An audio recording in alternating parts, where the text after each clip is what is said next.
Have you ever been close, genuinely close, to a woman you liked and somehow still lost her? Not because you did something obviously wrong, not because you were rude or careless, but because somewhere in the silence, in the spaces between your conversations, something just slipped away. And you still don't know exactly why. Maybe you were texting her every day, showing up, being consistent, being everything the world told you a good man should be. And yet she pulled back. She got colder. Or worse, she stayed warm but kept you permanently in that gray zone where nothing ever moved forward. And you started wondering if something was wrong with you, if you were just not enough. Not attractive enough, not interesting enough, not whatever enough. I've been there, and so has almost every man who's ever sat across from me and asked the same quiet, desperate question. Why does this keep happening to me? I'm your host, and this is Dating Unfiltered, where we uncover the real psychology that creates desire. No games, no manipulation, just the truth about how attraction actually works. And I'll warn you now, the final signal I'm going to share with you today is incredibly powerful. It can change everything fast, and almost no one uses it correctly. So stay with me. Here's what nobody told you. What happened in those situations wasn't a failure of your character. It wasn't your looks. It wasn't your bank account or your height or any of the things you've been quietly blaming yourself for at 2 a.m. What happened was a sequencing error. You were doing the right things in the wrong order. You were speaking a language you were never taught, and you were judging yourself for not being fluent in it. This was never your fault. Nobody taught you this. The world hands men a script. Be nice. Be consistent. Show her you care. Provide. Be available. And that script isn't wrong exactly, but it's incomplete. It leaves out the most important part. The part that happens before any of that matters. The part that lives not in your words or your actions, but in the emotional experience you create inside her. Because here's the truth that changes everything. Women don't choose men with their logic. Not at first, not in that critical early window when attraction is either being built or quietly dying. They choose with their nervous system, with their gut, with something ancient and instinctive that evolved over hundreds of thousands of years to detect one thing above all else: safety and strength in the same man. Let that land for a second. Safety and strength, not one or the other, both, at the same time. Evolutionary psychology tells us that female attraction was never designed to be a simple checklist. It was designed to be a feeling, a felt sense of this man can handle himself, and he's also safe to be around. That combination is rare, and when a woman's subconscious detects it, it triggers something she can't fully explain or control. She just finds herself drawn, leaning in, curious, wanting more. When you understand this, everything changes. You stop trying to convince her that you're worthy. You stop performing. You stop chasing. Because you understand that attraction isn't something you argue a woman into. It's something you create through presence, through pattern, through the specific emotional triggers that her nervous system is already scanning for. Every single day. Once you know what those triggers are, you stop guessing. You stop spiraling. You become the man women want to figure out, right? Not the other way around. So let's get into it. The first signal, the first thing a woman's mind is scanning for before she even consciously processes it, is what I call masculine presence. And I want to be very clear about what this is and what it isn't. It has nothing to do with how you look. It has nothing to do with dominance or aggression or performing some version of toughness. Masculine presence is grounded energy. It's the felt sense that you are fully here, that you are not anxious to impress, that you are comfortable in your own skin right now, in this moment, in this conversation. Think about the last time you really liked someone and you were sitting across from her at a table. Where was your mind? If you're honest, it was probably racing, monitoring, calculating. Am I saying the right thing? Does she like me? Should I be funnier? Am I coming on too strong? All of that internal noise gets transmitted. Not in words, in energy, in the slight tension in your shoulders, the speed of your speech, the way you laugh a half second too fast at things that aren't that funny. She feels all of it. Her nervous system reads it as, he needs my approval to feel okay. And that single signal, that invisible broadcast, can quietly switch off attraction before the appetizers arrive. Presence is the antidote. It's the ability to be genuinely in the moment, interested, relaxed, not auditioning. To look at her not like she's the solution to your loneliness, but like she's an interesting person you're enjoying getting to know. There's no trick here. It's a practice. But it starts with one simple shift. Stop trying to win her. Start trying to know her. Groundedness is the first thing she scans for. Make sure she finds it. The second trigger is emotional challenge. And this one makes a lot of good men uncomfortable because they've been conditioned to believe that being agreeable is the same as being attractive. It isn't. In fact, total agreeableness, never pushing back, always going along, laughing at everything, deferring constantly, actually signals low value to a woman's subconscious. Not because women want conflict, but because her nervous system is checking. Does this man have a spine? Does he know who he is? Can I trust that his warmth is real and not just performance? Emotional challenge is playful. It's the light tease that shows you're paying attention. It's the moment you gently disagree with something she said and hold your ground. Not to win an argument, but to show that you have a perspective. It's a raised eyebrow when she says something dramatic.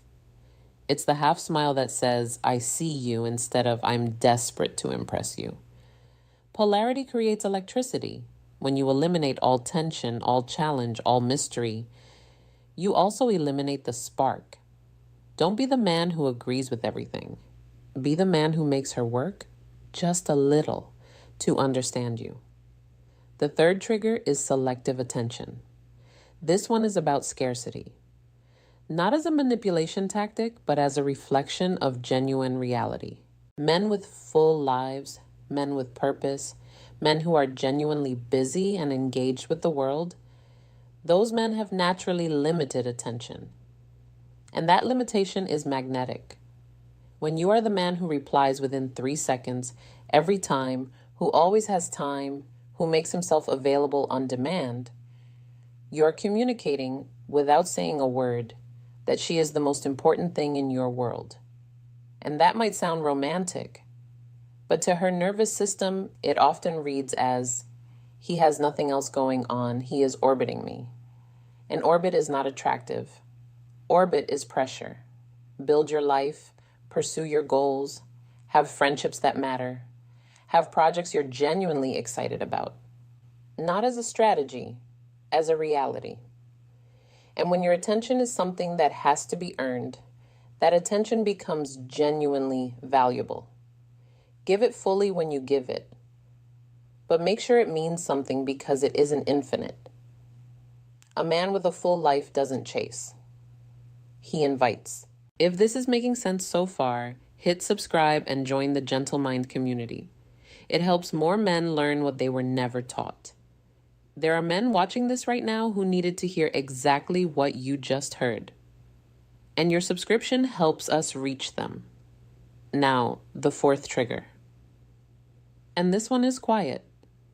It doesn't look like much from the outside. But inside, it does something profound. The fourth trigger is intentional listening. Not the kind of listening where you're waiting for your turn to speak. Not the kind where you nod and smile, but your eyes are slightly glazed. I mean real, specific, detail-catching attention. The kind where 3 weeks after she mentioned in passing that she was nervous about a work presentation, you ask, "So how did that presentation go?" The kind where you remember that she takes her coffee a specific way, that she has a complicated relationship with her sister, that she lights up when someone asks about her childhood dog. This is not a small thing. This is one of the most powerful forms of emotional intelligence a man can develop. Because what you're doing when you remember those details is sending a message that bypasses all logic. I actually see you, not a version of you, not a projection of what I want you to be. You. Women are rarely truly seen. They are admired, yes. Desired, yes, but seen at the level of the small, specific, real things that make them who they are, far less often than they need. When you become the man who sees her, you become the man she keeps thinking about. Emotional seeing is more intimate than physical touch, and it costs you nothing except your full attention. The fifth trigger is calibrated vulnerability.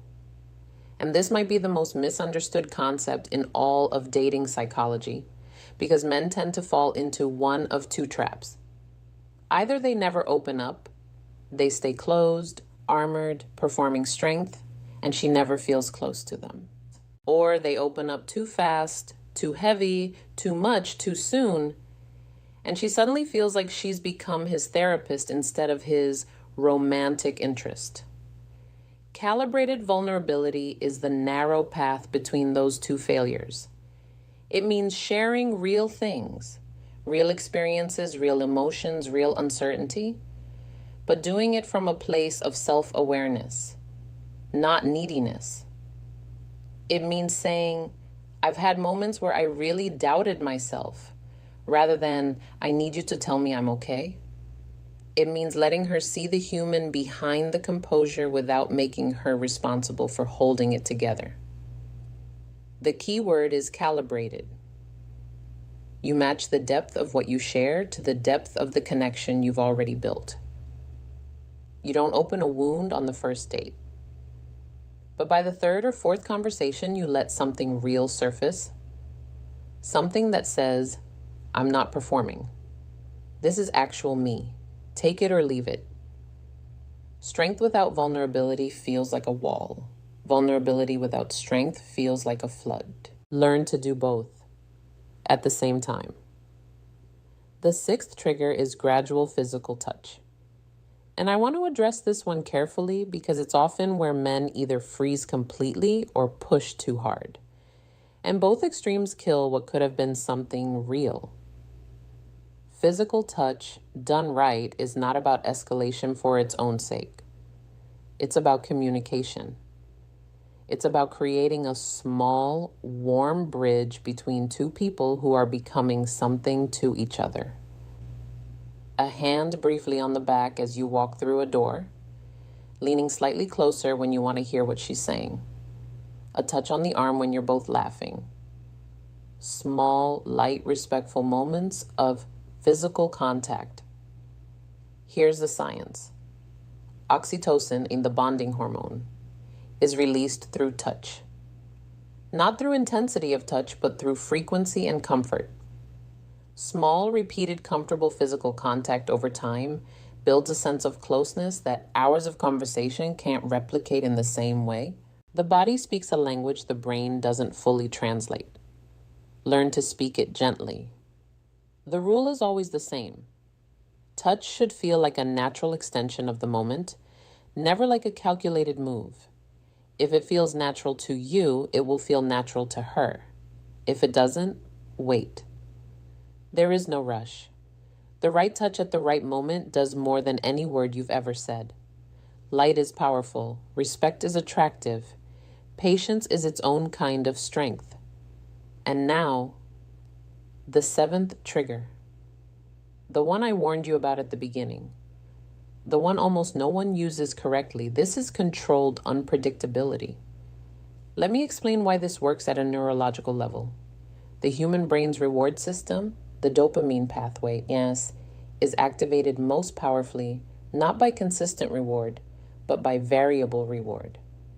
This was discovered in some of the most replicated experiments in behavioral psychology. When you know exactly what you're going to get, every time your brain stops paying attention. But when there's genuine uncertainty, when the outcome is real but not guaranteed, the dopamine system lights up. You become engaged. You become curious. You want to know what happens next. This is why the most captivating people you've ever met had something slightly unpredictable about them. Not chaotic, not unreliable, not cruel, but genuinely surprising in small ways. You couldn't fully map them. You couldn't predict their every reaction. There was always just a little more to discover. Controlled unpredictability means you are consistent at the level of character. She always knows who you are and what you stand for, but variable at the level of expression.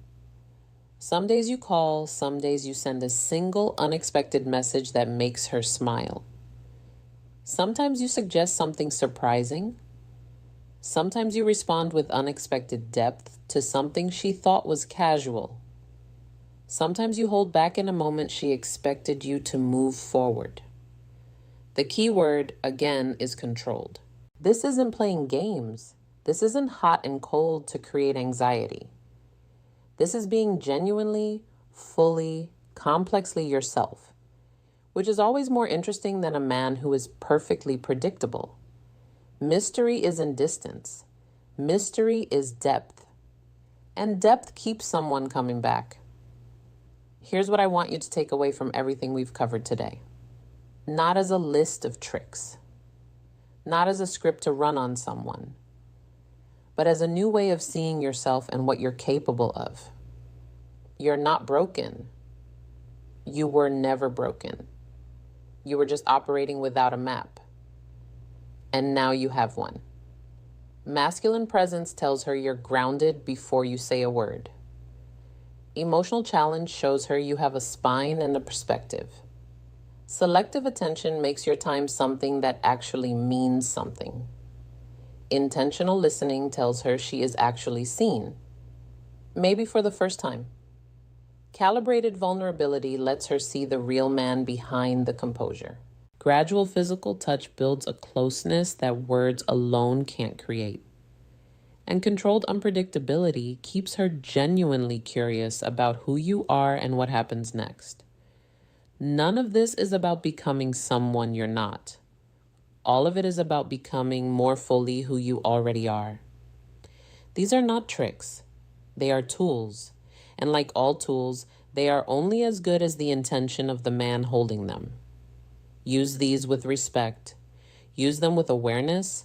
Use them on women you genuinely care about connecting with.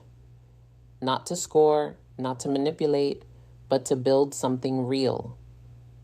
Because the man who understands this psychology and chooses to use it with integrity, that man doesn't just get the girl. He builds the kind of relationships that actually last. That actually means something. You don't need to be perfect. You need to be intentional. You don't need to never feel nervous. You just need to understand what's actually happening beneath the surface. In her mind, in her body, in the ancient instincts that have been running human attraction since long before dating apps or relationship advice or any of this existed. You already leveled up today. Just by understanding this, you will move through your next conversation differently. You will notice things you never noticed before. You will catch yourself and redirect in moments where the old version of you would have stumbled. That quiet, invisible shift. That is what real growth looks like. Keep going, keep learning, keep becoming.